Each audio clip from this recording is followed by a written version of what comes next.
So, we're going to start a series called Last Lectures, and it's going to start with me, as all good things do. And then some of your seniors are going to come on here and talk and be creative and be great, and it's going to be great. You're going to love it. And all of this is going to be on the internet for the rest of your life. So one day when you think to yourself, man, I miss Micah Davis, or I miss Emily King, or I miss Kate Franco, you can come back and you can watch it, you can hang out with them. It's going to be great. So smart. It's based on this book by this guy named Randy Pausch, who found out that he had pancreatic cancer, and then he was like, I want to make something, like I want to give one last lecture, and it's going to really be for my kids, and it was all about how he like made his childhood dreams come true, which was really, really cool. And I do not usually preach from notes, but today it's going to become very important that I preach from my notes to stay on task. Now, if you've never seen Chris Pratt's acceptance speech for the Millennium Award, I think, from MTV, you're missing out. Don't go watch it right now. But like after this, go watch it. It's so good. He's so funny. He's so great. And he tells them Chris Pratt's 9 rules to live by. So when I was thinking about this, I had a lot of ideas. We were gonna go to the beach, or like, I don't know, I was gonna teach you how to make blondies, or I don't know, I had a list of ideas in my brain. But this is the only one that was like, I can stay on task, I can say everything I wanna say, it's gonna be great. So this is Cassie's 9 Rules to Live by Cassie Davis, the youth pastor. Number 1, God is real. Absolutely 100% real. He is faithful and good, and he is for you. Now, it's not just like, like pocket God, like he's just for you, but like he is for you. Like if there's anyone who's ever been in your corner, it's God. And he is our hope, not the government, not money, not your future spouse someday, even though I hope that you find them. But God is our living hope in everything. And he hears you. He hears you when you lift people up. He hears you when you pray. He hears you when you tear people down. He hears you when you openly admit to the small dreams and the baby dreams you have in your heart that you don't really want to tell other people about, but you say it anyway. He hears you. He hears you and he sees you at all times. Number 1.5, breathe or you'll suffocate and die. Number 2, have faith. Believe that God is there and that he will catch you. And when he doesn't do things on your terms, be encouraged because his ways are far higher than yours. And he knows so much more than you do. There was this one time that I heard the voice of God really, really, really clearly. And he did not do things my way, but it was the first time in my life that it was like life on the line, have to trust him. So I went on this mission trip to Greece, right? Like it was going to be beautiful. The whole thing was like a huge like test of faith, like raising the money and stuff like that. It was the most expensive trip I think I've ever been on to date. It was super expensive and I didn't have any of the money and it was like, how is this going to happen? And then it like happened and it was beautiful and it was amazing. And so we're on the airplane and you can't just fly from like America to Greece. You have to fly from America to Turkey and from Turkey to Greece. And there's one flight from Turkey to Greece every day because it's like a 1-hour flight. It's literally the quickest thing, but it only happens once every 24 hours. So we fly into Greece. We fly into Turkey.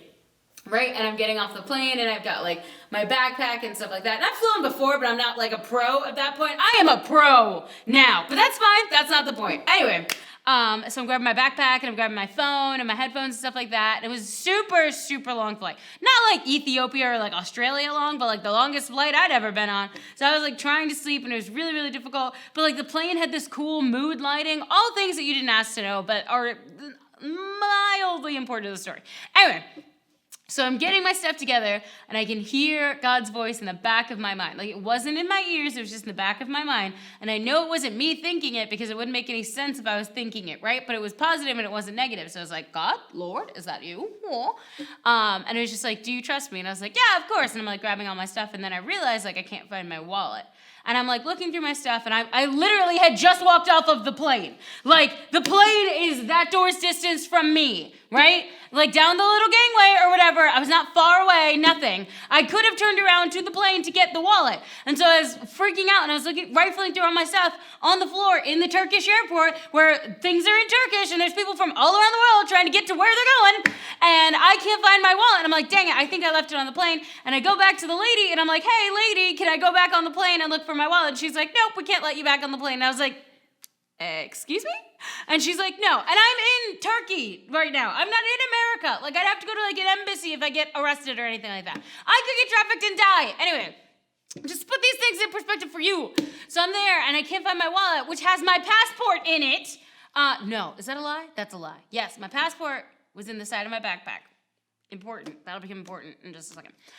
And I can't find my wallet, and the woman will not let me back on the plane, and she won't let anybody, like any of our team leaders, go back on the plane to get the passport and to get the wallet. And I'm like, what the heck? So then we have to get a visa, right? But we can only afford for like 2 of us to get them. Because I was going to go by myself, which would be stupid. Literally. Have you ever seen Taken? What? Anyway, so if I went by myself, I'd probably die. But there's this guy named Taylor who was like big and tall and older than me. So it was like, fine, Cassie and Taylor will go to find the wallet. So we have to get a visa into the country to go to the Lost and Found to find the wallet. So we get into like the bigger part of the airport. And if you've never been to the Turkish airport, which I don't think you have, it has like 2 parts. Like, it's enormous. Like, you have to go outside, physically outdoors, to get to another part of the airport. And it's like scary, and there's like a gazillion people there, and like hours are passing because things are in Turkish and no one can help me find the Lost and Found. Then I finally get to the Lost and Found, but I've gone to the wrong Lost and Found. I'm in the Lost and Found for checked luggage that's been lost because I can't read Turkish. So then I have to find the new Lost and Found following the directions of these people in broken English in the Turkish airport. And now I've lost Taylor. So I am alone. Like, this is real Taken stuff right here. I am alone. He wandered off to go find some juice. And I was like, what the heck? Taylor, you're supposed to keep me alive. So I start panicking for a solid like 12 seconds. And it's just like, do you trust me? I hear it in the back of my mind. Do you trust me? And I'm like, yes, I trust you. Okay. So our story continues. I find the right Lost and Found. I find my wallet. Praise be to God. All of the money's in it. Apparently they took it immediately from the plane and took the Lost and Found, unbeknownst to me, whatever.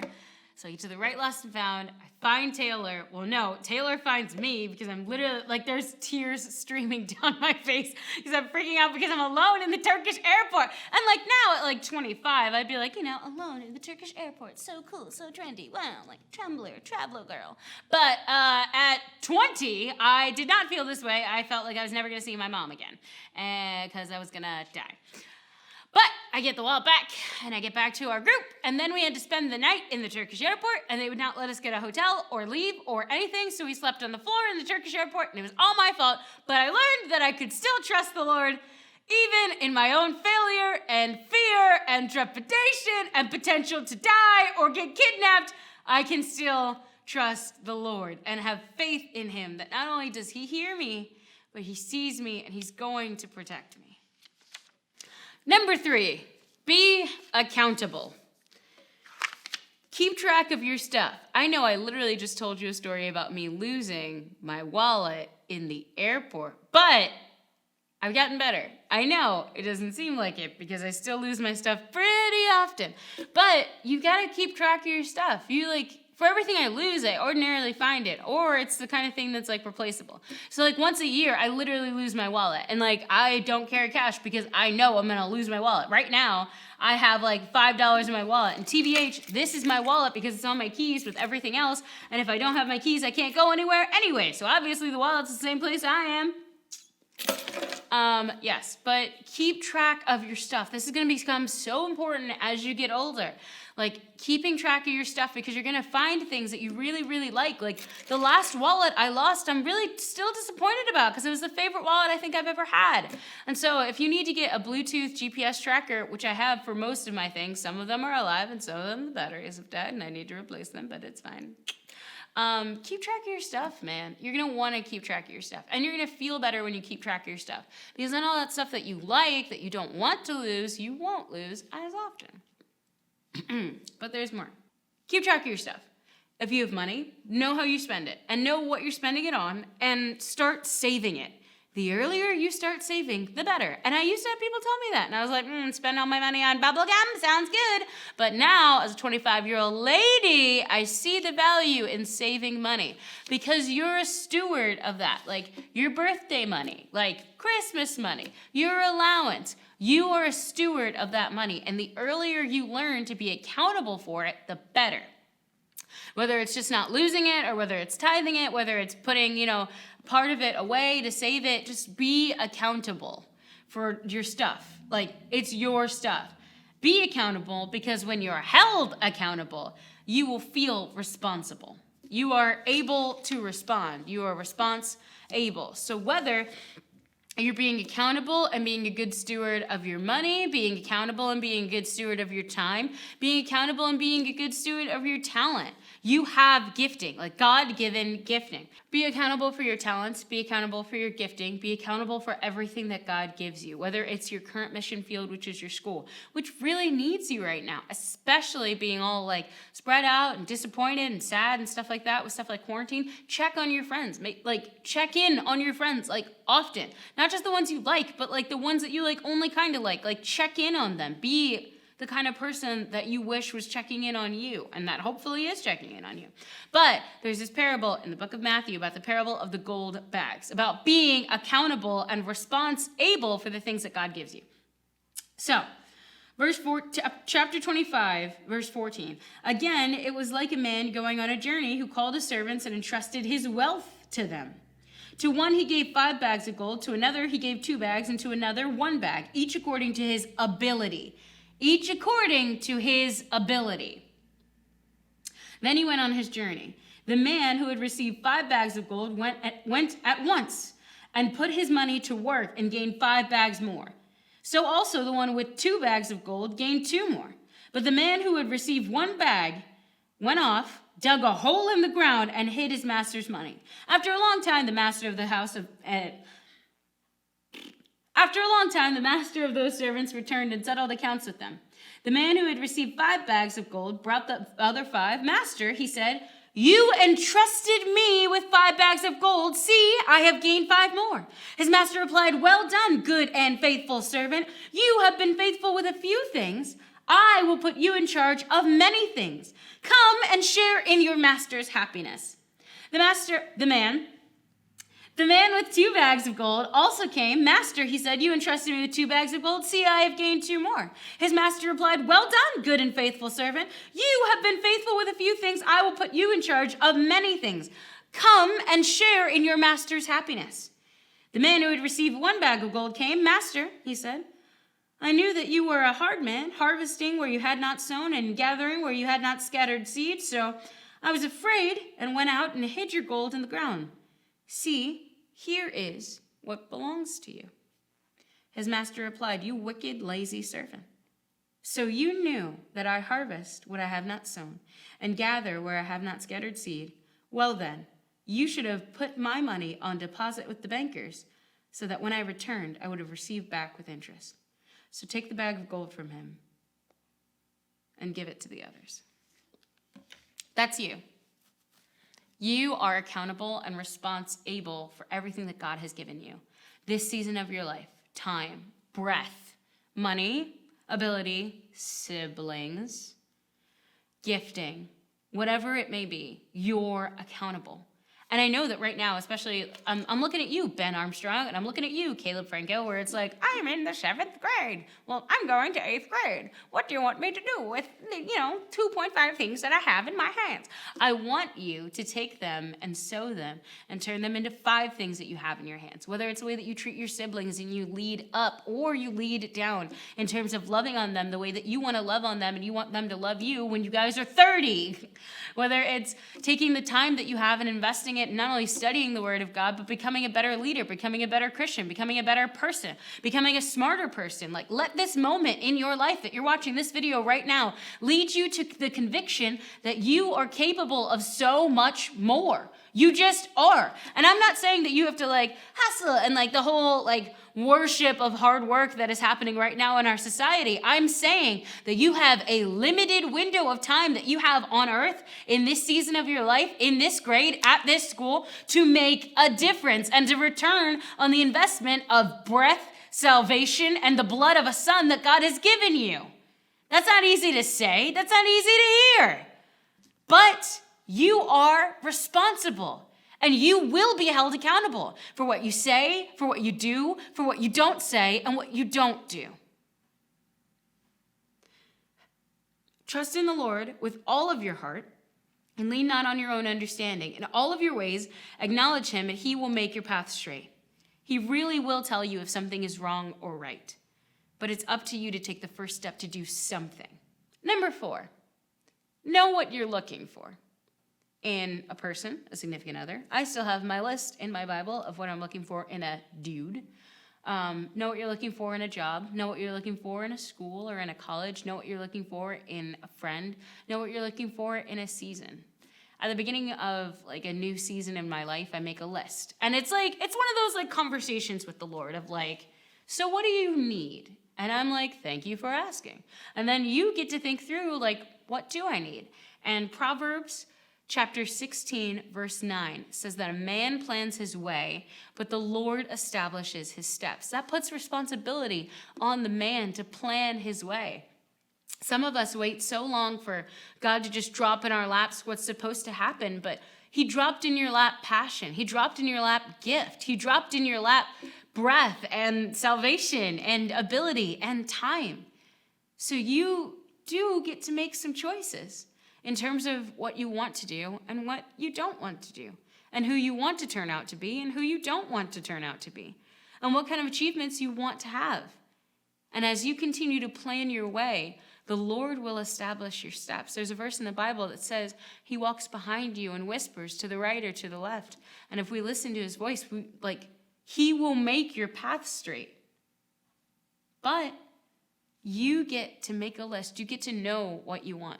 So when I was coming into this job, I was graduating college, and there was a few things that I was looking for. Some of them were stupid. And I have a primary list and a tertiary list. The primary list is things that I actually need to survive. And the tertiary list is this would be nice, but if it didn't happen, I would still survive. So a dog was on my tertiary list, but now it's made it to my primary list because he's one of the best things that's ever happened to me. Anyway, so on my primary list, graduating college, it was in this next season of your life, what do you want? What do you need? What are you looking for? I was looking for a place where I would get mentored. I was looking for a place where I could grow. I was looking to be in youth ministry. It's okay to commit those things to paper. Because when you commit a dream to paper, it's planting a seed rather than just throwing it on the top of the soil. You know what I mean? Commit your dreams to paper. Commit your desires to paper. I have so many journals. Many journals filled with prayers from 2005 and just thoughts and rants and feelings. And as those things were committed to paper, now I get to see God's faithfulness and God's goodness and all of it as I read it back as a 25-year-old lady and see how far the Lord has brought me. So I was coming here and I have it written down in a journal what I wanted in a job, in a first ministry job. I wanted to be mentored. I wanted to grow. I wanted to be in youth ministry. I wanted to have fun. That was on the primary list for me personally. And I wanted to really be able to grow as an adult, because at that point, in college, you don't know all that much about budgeting and being smart or doing things or being great. But I know a lot about budgeting and being smart and being an adult now and do my own taxes and stuff like that. And it was important to me that I'd have the opportunity to grow in that way, because if I moved back with my parents, I could learn those things, but I know for me that I wouldn't. So living on my own, I've learned a lot of those things, and it's been really good. So it's good to know what you want. And if you don't know what you want, it's good to own that. A man plans his way, but the Lord establishes his steps. So plan your way. What do you want? What do you want to do? What do you want to be? Think about it. Be honest about it. Commit it to paper. It's okay. He's not intimidated by that. Number 5, keep deodorant in several places of your life. I keep deodorant in my desk. I keep deodorant in my backpack. If I carry a purse, there's deodorant in there. In the winter, there's deodorant in my car. Because in the summer, I've found that it will melt. There's deodorant on my nightstand, and, depending on what happens, there's also deodorant on my sink in my bathroom. Keep deodorant around you a lot, because then you will be prepared. I also keep a toothbrush and toothpaste in my desk so that I'm ready. It is better to be safe than sorry. I keep a toothbrush and toothpaste in my desk. You never know what's going to happen or what you'll forget, and if you forget it, you'll regret it. So keep deodorant all around your life. Number 6, learn to cook. This is for boys and girls, because learning to cook gives you another life skill that is important. It is important to have as many life skills as you possibly can, because if you grow in your life skills and you become independent, your parents still buy the groceries at this point, but let's say something happened, right? And you needed to cook, and you needed to eat that day, and nobody had come home, and you were like, oh no, I guess we'll just starve. No, you won't, because you know how to cook. It's okay. And even if you only know how to cook, run a wheat pasta sauce and meatloaf, and it's regular ramen, it's okay. That's okay. You need to know how to cook. I don't need you to be Gordon Ramsay. I just need you to know how to cook. Do things together so you can survive. I hear you from behind your screen. I hear you. And I hear your thoughts and what you're thinking. Cassie, there will always be restaurants. Cassie, there will always be Chick-fil-A. Cassie, I can always go get... No! No! Because if there's a global power outage and the only thing you have is a battery, a microwave, a package of ramen, and a jar of pasta sauce, I need you to be able to feed yourself. Learn how to cook, okay? By age 20, 21. By age 21, now I know how to cook. I lived on my own for 2 summers. For 2 summers, I knew how to emotionally take care of myself. I had a Maryland boater's license. I was a level 1 archery teacher. I was certified in CPR and paintball, and I could pay an average amount of my own bills. As you learn life skills, you will become more valuable, and you will set you up for the next season of your life. Here's the thing. Luck is where preparation meets opportunity. So, all of the preparation you can do right now to be a good, quality, stable adult, do it. Do it. I'm not just saying, live in your future, blah, blah, blah. But, if you can figure out how to make microwave ramen without a parent, you're gaining a life skill. You're becoming a better human. If you can figure out how to make pasta, eggs. Some of you are out there making bread. I can't make bread. I should learn. I will become a more valuable adult. The more life skills that you have. I'm not saying that the only important thing about you is your skills, but I am saying that you are setting future you up to reach an opportunity and shine. And the more that you learn right now, and as you develop the heart and passion to be a lifelong learner, you set your heart up in the right posture for the future when you have to learn even more things. Number 7, be yourself. Because everyone else is taken. No, be yourself because frauds are easily found out. Be yourself because eventually everyone's going to figure out that you're pretending. And there is no greater shame than everyone figuring out that you've been pretending this whole time. And then they'll think you're a liar and they won't want to be your friend. And I won't want to be your friend, but I'll still be your friend even though you're a dirty, rotten liar. Be yourself. Don't tell lies to try to make yourself look better because you're accountable for the things that you say.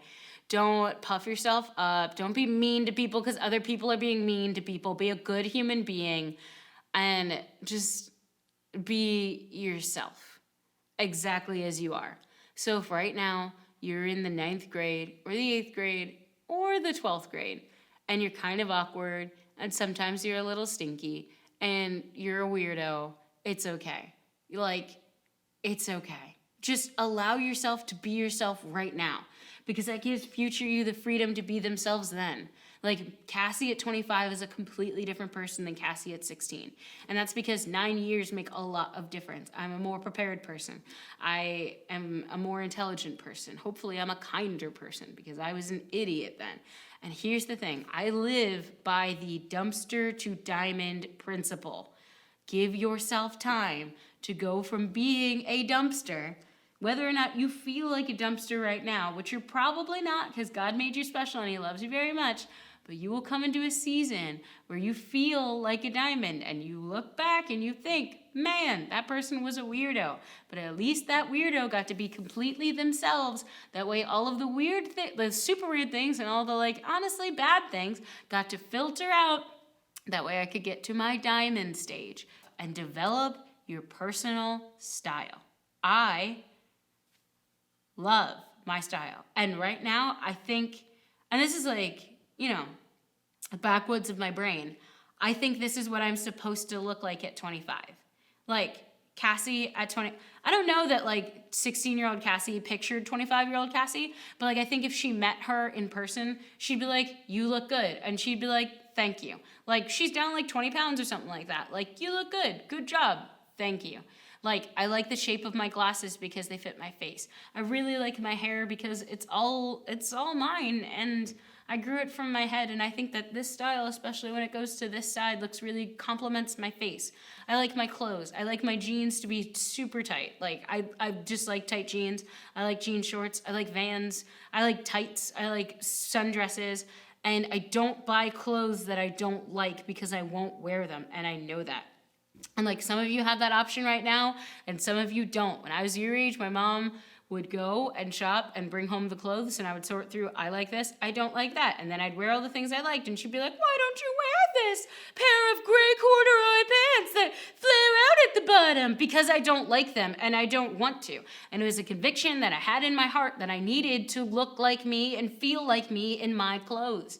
So for your body type, whatever it may be, buy clothes that fit your body, that when you look in the mirror and you spin around and you do a cute pose, you feel good about all of it, and you look good in all of it, because you're gonna feel good if you look good.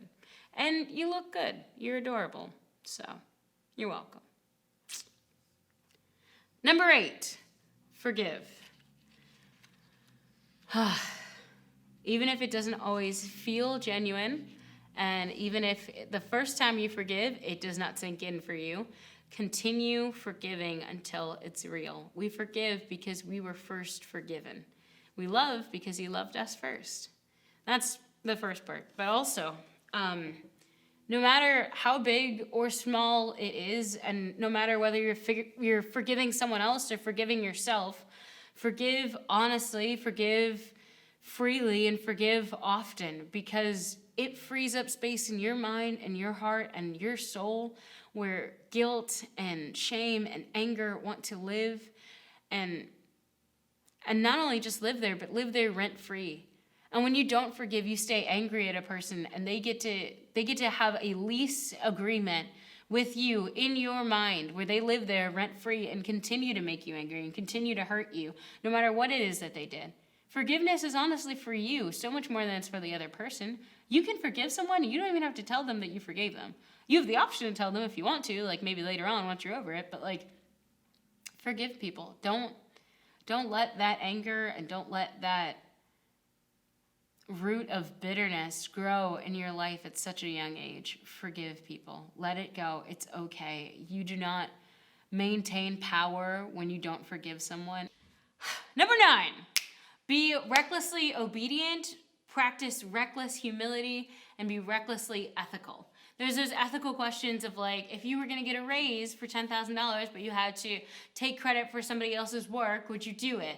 And then like most people's natural answer is like, absolutely yes, give me that $10,000. But that's so wrong. And like we talked about earlier, you are held accountable for the things that you do and the things that you don't do and the things that you say and the things that you don't say. So like be recklessly ethical, even when it makes sense and when it doesn't. If you can see the line between right and wrong, stand on the side of right, always. Because God is watching you.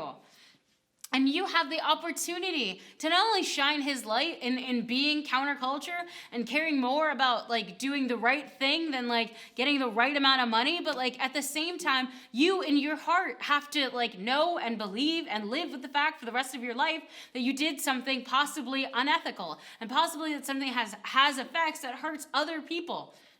Not only that, but like just do your best to be ethical. Do your best. So like there's going to be moments and opportunities where people don't understand what you did or why you did it. And like sometimes you're going to get it wrong on accident. And that's okay. But if your heart is in the right place and your intention was to be ethical and to do the right thing, you're doing the right thing. And I'm already proud of you. And to practice reckless humility. We live in a culture right now where everyone and their mother wants to tell you everything they've ever done in their entire lives. There's Instagram stories and Instagram and Snapchat and TikTok and everything. And don't get me wrong, I post on Instagram stories. But when something happens in your life or the Lord does something good, it is good to give glory to the Lord. Now, here's the thing. I listened to this sermon that was so beautiful, and Christine Kane unpacked just like the humility of Moses, like holding all of that power that the Lord had given him in his hands, but also like, being used by the Lord and making it clear that it was the Lord's power and that the Lord had done it. And when Moses messed up, and the reason Moses didn't get to go into the promised land is when he took it into his own hands and decided, I've had enough. Moses is done. And in his anger, made the choice to sin out of his own power and just really misrepresent God and misrepresent God's heart for these people. And it's not that God wasn't angry, but it wasn't up to Moses to lash out at these people. And that's where we get it wrong so often, where it's like, I am right. This is righteous anger. I'm going to burn everything down. It's like, no, you need to be humble enough to say, the Lord placed this within my responsibility, and I'm going to respond in a way that brings glory to him. So if something good happens, I'm going to give glory to the Lord. Now, you do not have to be one of those people that's like, we are worms! Worthless worms! which we are. We're dirt and the breath of God. And that's the truth. But if God's equipped you to do something, give God the glory. It's okay. And we always feel like if I don't talk about everything that I've done and how great I am, then no one's going to notice and no one's going to realize. The most important person in your entire life knows everything that you've done, good or bad, and is so incredibly proud of you. The most important person and the greatest amount of applause you could possibly get, you're already getting from God, whether or not you acknowledge it. And if that is your prime source, if that is your main reason for doing good so that God would be proud of you, that's such a good intention. And that comes with such great reward. But the Bible says that when you do something before men so that you can tell other people how great you are, you've received the entirety of your reward. You ever think about that? Like you do something and then it's like, yes, I did this because I'm humanitarian and I'm great. And that's it. That's your whole reward right there. Hope that felt good, because that's it. Be recklessly humble. Practice reckless humility.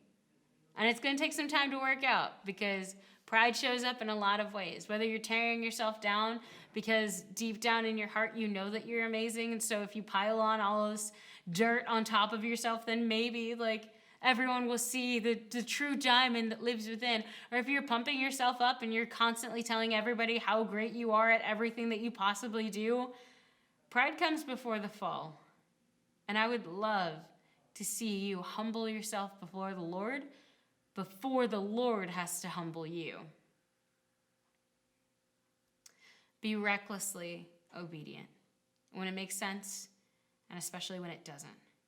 When it's clear and you can see the path and everything's going to work out, and you see off the edge of the cliff and you know that there's a parachute there, and when you don't. Disney and Pixar have this new movie out called Onward, and I love it. So good. Chris Pratt and Tom Holland. I'm honestly disappointed in myself that took that long. Anyway, Pixar has this new movie out called Onward. It's Tom Holland and Chris Pratt, and they're brothers, and they have magic. And I know that magic is, testy subject, but hear me out. So they have this magic crystal, and it's from their dad who passed away so long ago. But if they get the crystal to the right spot at the right time and say the right words, then their dad will reappear, and it's beautiful. But there's this one moment that oh my gosh, I've never seen faith more clearly in my entire life. He's got the staff in his hand, and there's this chant for creating an invisible bridge. But the only way that the bridge works is if you believe it's there. And it's oh my gosh, that's faith. Faith is assurance of what we hope for, and confidence and conviction of what we do not see. So he holds out the staff and he says the words and he takes the first step, and he's got a rope around his waist and he starts to fall, and he's like, what the heck? And it reminded me of Peter stepping out on the water Lord, I'm gonna fall. And God was just keep your eyes on me. Just keep your eyes on me, because I didn't call you out here to kill you. I didn't call you out here to drown you. If I was going to do that, I could have done that a lot easier. Just keep your eyes on me.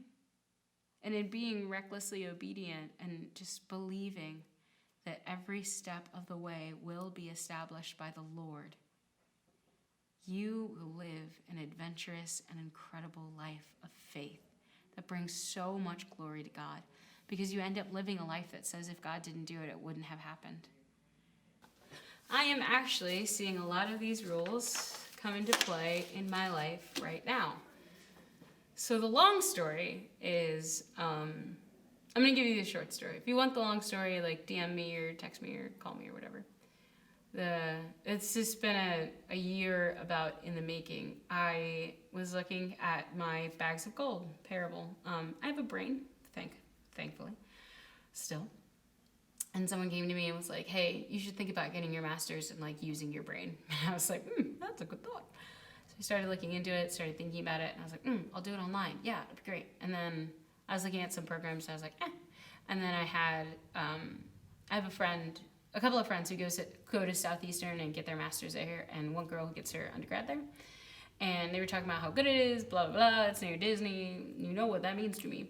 And so I went down to visit. I was going for Disney, but we did go by to visit. And I was walking around the campus and listening to some people who were studying what I wanted to study, get like my master's in divinity. And it was like, whoa, like this is crazy. Like these are the kind of questions I've wanted to ask and not had like the right space to ask or the right person to ask or stuff like that, just to like really wrestle with my faith and wrestle with what I don't know about God. There's so much I just don't know about God. There's so much all of us don't know about God, but it's like, I have the opportunity to learn. And so I was like, okay. And it was honestly just like that moment in the Turkish airport of like, this is it. Like, do you trust me? Yes? Cool. This is it. And I was like, okay. And I looked at other schools and God had been very clear, like, nope, that's not it. And I was like, all right, cool. And my prayer in everything, if you don't listen to any of my other 9 rules, just listen to this one thing. My prayer in everything when I come to like a new season or a new moment or I'm feeling a shift in my heart, my prayer is always, Lord, swing wide the doors that you want open for me and slam shut the doors that you do not want open for me. Because a no is an answer and it's a part of the directions to yes. It's important. Anyway, so I'm there and I'm like, cool, this is where I want to go. And I made my list, okay? My number 4, know what you want. My list of like things that I wanted. I wanted to continue to have my dog, obviously. That was on my tertiary list because it was like, that'll become important in a second. Don't judge me. Stop judging me. I wanted to get my degree for free because I'm already like in a cool amount of debt for my undergrad. And so I didn't want any more debt because that would not set me up to do the right thing for the next thing. It would not set me up to be even freer in the next season of my life, having more debt. So I wanted to get my degree for free because I knew it was possible. I wanted to be able to work and like have a job and like pay bills and like feed the dog and like, be okay. I needed a place to live. Duh. But I wrote it down on my list. It mattered to me. I wrote it down. I needed a place to live, and I wanted to have friends, and I wanted to have fun. Because fun matters to me. For me, fun is a value. Like, a human value. And like, not every day is like the most fun day of my life, but you need to have fun at least once a day, like every day. Or what is life even for? Anyway, so those were my things. That's what I was looking for. And I heard about this grad assistant job at Southeastern where you go there and you work and you get paid, like small potatoes, but like you get paid, and like your degree is free. And I was like, ding dong ditch, this is it. Let's do it.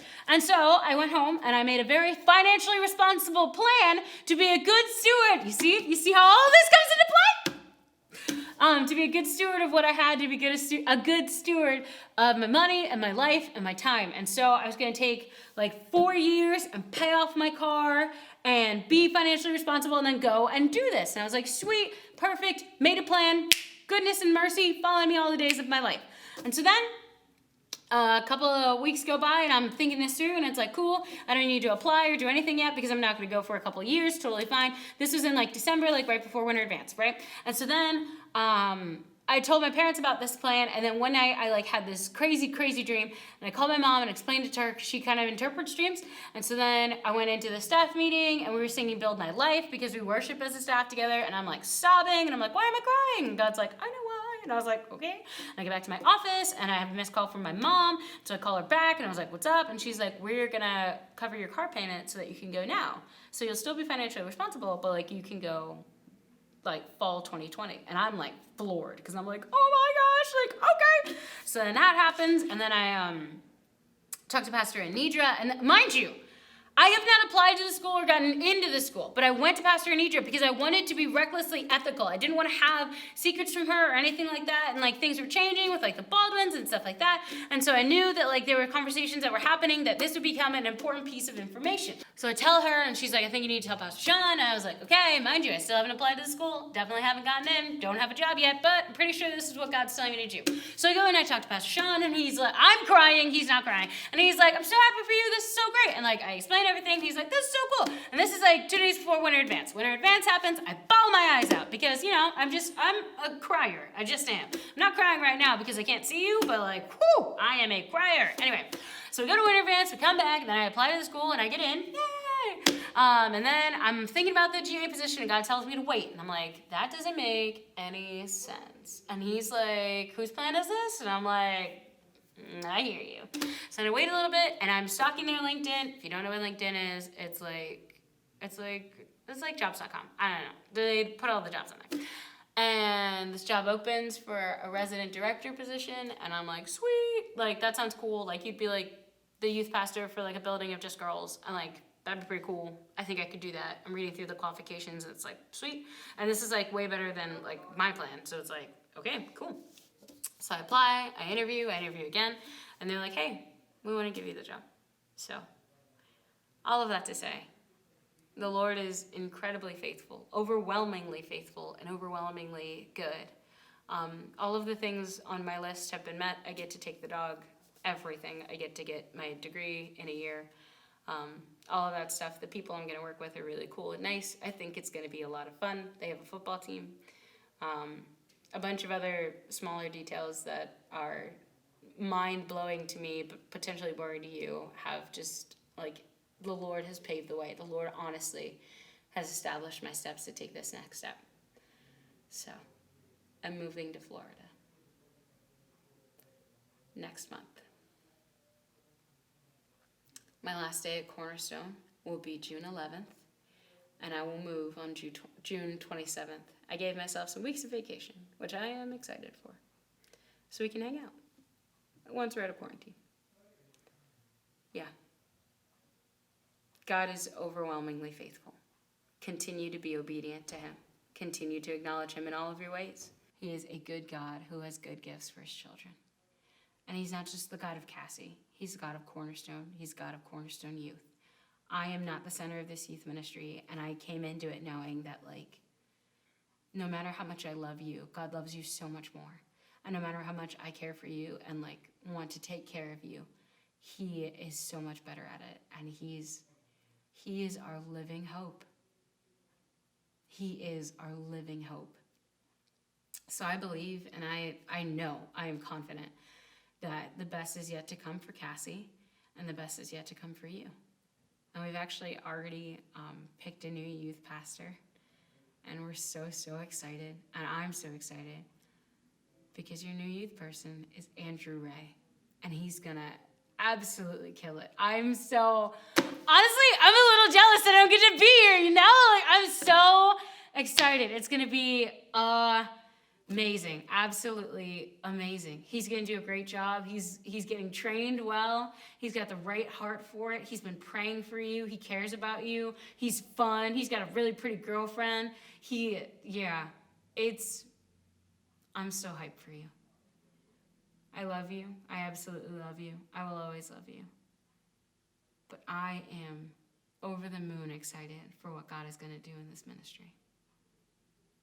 So, we're going to head to small groups. Go ahead and click the Zoom link. I did it. And I didn't cry. Okay. It's 2 o'clock, which is bad. Nope, I